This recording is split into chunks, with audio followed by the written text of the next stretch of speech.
How to reset your Microsoft account password. Hey guys, this is Lucy, and without further ado, let's get started. First, you need to go to the official Microsoft page, and here you need to click on the profile icon, sign in, and it will take you to this page. Here you need to type in the email that is associated with your Microsoft account.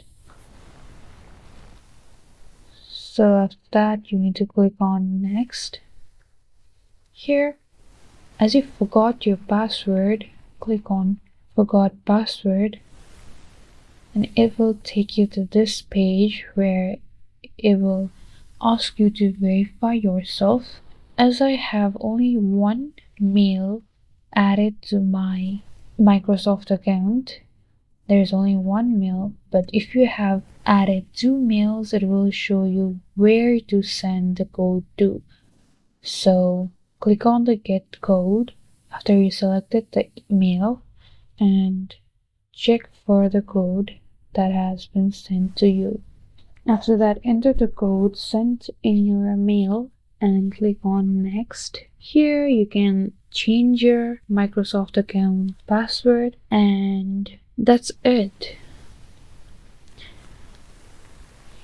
So it should ask, and it should, here you need to make a new password for your Microsoft account. So it should at least have 8 characters and it should be strong.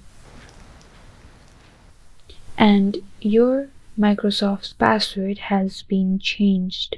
So if you click on sign in, it will take you back to the sign in page, and here it will tell you to sign into your Microsoft account. And here you need to type your email address and follow it with your password as you created just now. And there you have it, your password has been changed and you've signed into your Microsoft account.